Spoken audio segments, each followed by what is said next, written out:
right, Clean Freaks, welcome back to another Beyond Clean Expert Series. You're watching the Borescope Expert Series with our industry experts, Andy Sundet and Frank Daniels. Today's episode is about getting started. Now, if you haven't caught the other episodes of this Expert Series, head on over to beyondcleanmedia.com. We've got the full series there. And in episode 1, we got a little snapshot into the impressive body of work of borescope inspections going on at VCU Health with Frank Daniels. And I want to dive a little bit deeper into that today, Frank. Can you walk us through how that journey got started? I mean, certainly you wouldn't expect, a week into getting your borescope, just showed up in a box on the manager's doorstep and be doing every scope every time at such a massive facility. So can you talk to us about the early days? How'd you get started? Absolutely. Just to give you a brief timeline. So back in 2013, we actually centralized HOD. So that means anything high-level disinfection, all devices, reusable devices came through HOD. The instruments went to SPD, the devices came to HOD. Then fast forward a little bit to 2017, it was new and incoming scopes we borescope. So anything new to the hospital itself. And then as well as we check repair scopes just to make sure that everything was on our par so we can keep tracking and clean it properly. Then we switched to, COVID happened. We had a little time to fine tune our process. We went to all GI scopes, borescoped every time. Heavy load here, so we wanted to make sure that every single GI scope that came in there. And then I'm like, why stop at GI scopes? Let's go ahead and let's do all scopes. So over that next year, in 2022, we started doing all scopes borescoped.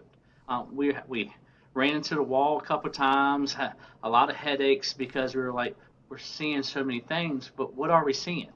This allowed us, to keep fine-tuning to see what we were doing. And then, as I stated earlier, we did reusable devices. So why not probes? Why not have that second look on probe and get up and close to it? Just because it doesn't have aluminum always, we can still check all the gaskets to make sure there's no leaks, because at the end of the day, we are in this to make our patients more safe every time they use a reusable device.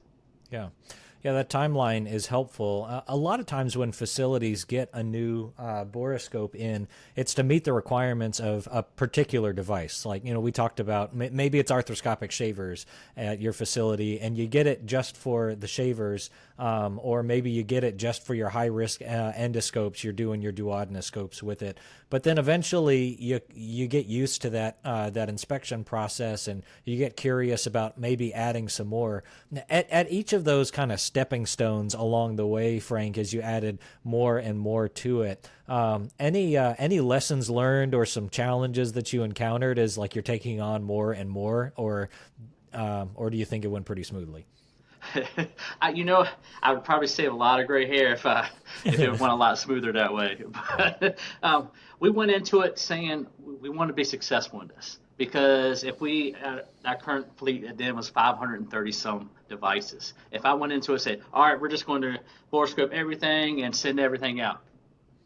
Now I got 500 devices out because we had to get that flat baseline to start with.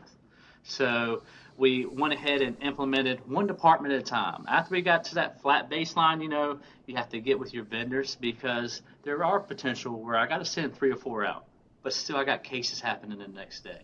So I got to make sure that we are good to go with our cases. That's what the partnerships are for. Our flexible scope partners as well as our borescope partners, because if a probe goes down, we need to be able to see or have any issues. I'm going to ring Andy up really quick, say, hey, Clarus, I need your help. And they are always happy to help us on that as well.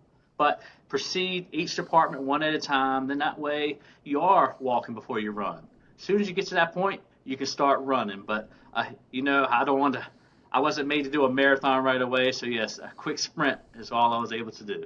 Yeah. Well, if you were starting in a new department, just running a single small endoscope reprocessing room, your only responsibility were these GI endoscopes, and you got a borescope in, where would you start? What is a safe kind of walk before you run model look like for just a small facility just getting going with one scope and one reprocessing room? Absolutely. They're all individually serialized. Why not you can get creative. Why not start with the lowest serial number, or the one that's been there the longest, because that's potentially the one that might have unique scratches or dents or inside of it. But yeah, I would just do one at a time.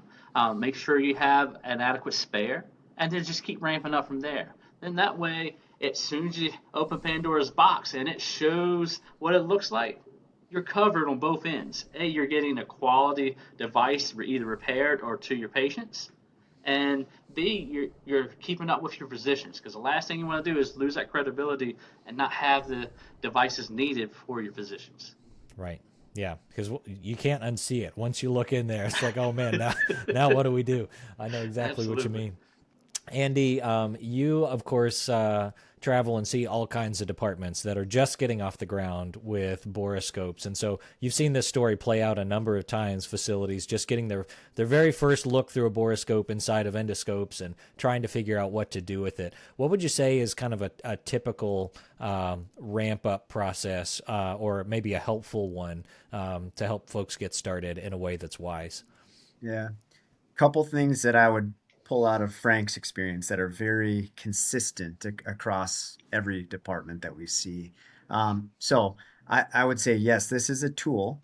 You're going to start to get curious and want to look inside of a lot of lumens. So there is some kind of bumpers that I think are helpful to put in place. Mm-hmm. I would say starting with devices that either you have high volume on, or they're older or more difficult devices to clean, and you have some sense that there might be issues inside. So age of device, complexity of the device, maybe even based off the risk of the device itself.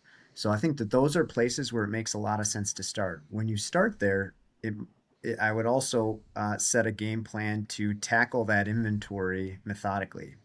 And what I mean by that is, as you're taking these borescope exams and you're documenting them, make sure you're sharing that picture or visual of the borescope exam with key stakeholders. And Frank mentioned, physicians, there could be upper leadership, there could be infection prevention, there could be manufacturers. All those people are key stakeholders. So if you share the visual on what you're seeing and share it early in your ramping up of the program, you're going to get a lot of feedback on which direction is going to make sense to go to next.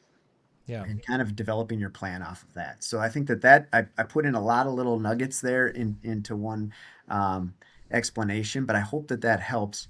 And yes, it's very consistent across a lot of departments. Starting small is the right way to do it. And then leaning on these visuals to help dictate where you think you should go next. Yeah, well, I think that makes a lot of sense. The one objection, and kind of the cultural objection within the department that we haven't touched on, and I want to come back to on another episode, is the objection of time. Because, yeah, nothing motivates that endoscope room like a quick turnover. They need this endoscope back real quick. And if we're talking about adding even 15 seconds to this reprocessing, that can be a big obstacle. And so I want to take a look at that as well. And ramping up to that is probably wise, rather than saying we're just, we're going to add this new process to everything right away. Not only are all your endoscopes going to be out, but you're also going to be just, throwing up a little bit of a reprocessing burden across your whole inventory. So looking forward to diving into that further. Thanks for walking us through how to get started. We want to not assume in this expert series that everybody's already arrived at an excellent program. If you've got further questions about how to get started, maybe you're that manager with a brand new borescope on your doorstep and trying to figure out how to implement it, we would encourage you to reach out to Frank and Andy to continue that conversation. We'll make sure to include their contact information in the video description. But until we talk to you again next time, we'll leave you as we always do here at Beyond Clean. On behalf of Frank, Andy, and myself, keep fighting dirty. We'll see you next time.